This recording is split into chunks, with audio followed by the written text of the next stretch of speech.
Kamusta ang araw ng mga puso nyo?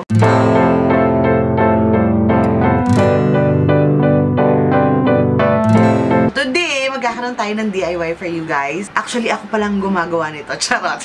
Hindi na ito bago, but how to make your own fake nails. So today, I'll do a DIY for you guys kung paano gumawa ng fake nails. Something you can do at home na hindi nyo kailangan magpasalon para gawin to and all that. Hindi na kayo kailangan magbayad ng ganong kamahal para lang gumawa ng fake nails and bumili ng mga stick-on kasi medyo mahal din siya. But today, it's very, very affordable, you guys. Ilalagay ko lahat sa description box yung mga prices niya. So, go ahead and check it out. And let's get started. May bisita pala tayo. Say hi, Mia. Ha!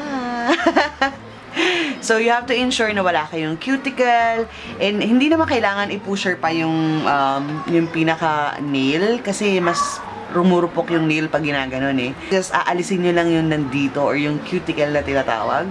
So, you have to ensure na malinis, oil-free yung kamay. Unahin natin magsukat. So, I have this. Ito, mga plastic nails lang to, you guys. Na anywhere, mabibili nyo to. Like, Quiapo, Divisoria, you can buy these things. More affordable alternative for acrylics. At the same time, kaya hindi ko gusto yung acrylic kasi super kapal nun, you guys. Well, this one, parang kuko lang siya as in. Sukatin natin yung bawat nails kung saan pwede sa mga daliri niya. So, like so. Susukatin niya lang. Yes, absolutely. Dapat yung saktong-sakto lang. I have like 10 shapes right here that I can choose from. So, normally, pag bumili naman kayo ganito, yung kit na, marami ng sizes dyan. Even pang paa, meron yata. Ito pang paa, laki. And then, nakapili na kami ng nails para sa kanya. Inalign ko lang siya like so. And then, the next thing we're gonna do, babuff natin ng very, very so lightly yung front lang or yung top lang ng nails just to ensure na meron siyang texture na pag nilagyan nyo ng glue at saka pinatungan nyo ng fake nails, meron siyang pagkakapitan.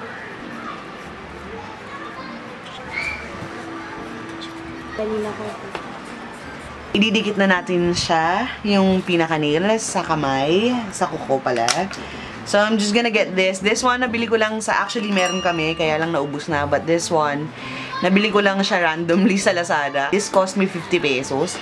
But, kung hindi kayo trusted sa ganitong mga, merong legit talaga, ililink ko siya sa baba for you guys to check it out. Usually, yung ganitong nail glue, meron na siyang brush na kasama. So, hindi na kayo mahihirapan maglagay. Just enough, you guys, ang pwede nyong ilagay. Huwag naman sobra, huwag din kulang, ganun. Just enough to coat every part of the nail. Yan. And then, habang basa-basa pa siya, ipapatong nyo yung nail. Then, ipipress nyo. Masakit?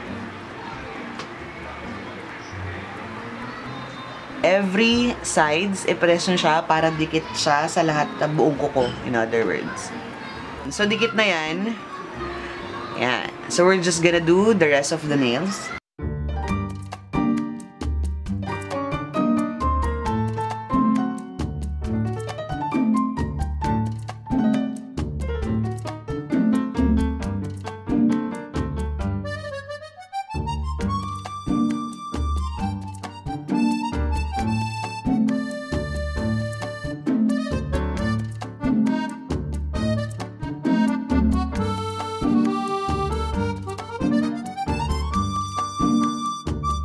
Ito na yung ating nails. Dikit na yan. We're done putting all the nails right here. Pwede nyo lang ganitong kahaba kung yun ang prefer nyo. But now, gugupitin natin siya dun sa gusto lang ni Mia kasi we don't want too much. Pero kung gusto nyo yung ganito, pwedeng-pwede. Walang problema. Just get a scissor like so.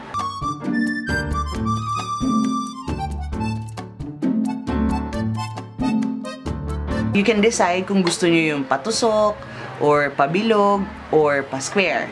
Ang gusto ni Mia, pa-square, so yun ang gagawin natin. I'm just gonna get a nail cutter right here. At gugupitan ko lang yung side ng very, very lightly kasi ipa-file din natin siya.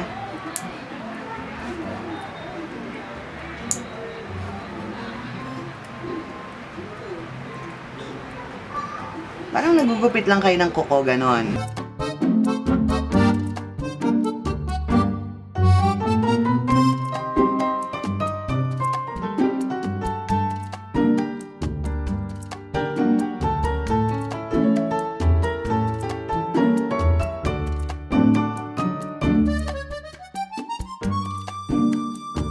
I made sure na wala yung edges kasi masakit yan. Para maalis yung roughness niya, we're gonna file all the sides. Like so, para hindi siya masakit. Kasi, syempre, ipangkakamot nyo to.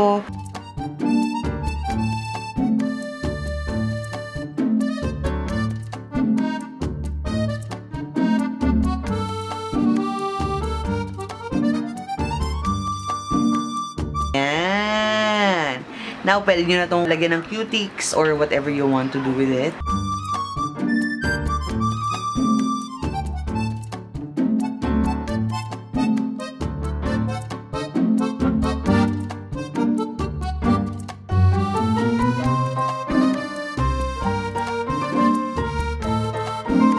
Ito na ang ating finish, as you can see right here. Yan na siya.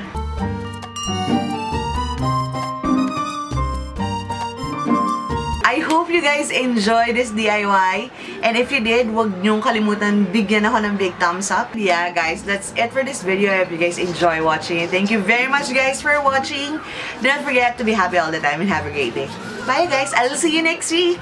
And I'm back. If you want to see my latest video, guys, ito yan. Kung nakalimutan nyo mag-subscribe sa channel ko kanina, hit nyo yung pagmumukha ko dyan sa baba. Ito yan, ito yan. If you want to check me in all my social medias, guys, ito yan. So go ahead and check me out there. And I would like to say hi to Judy Andrea Sedorifa. Hello, thank you for watching. I love you and I'll see you guys soon. Bye!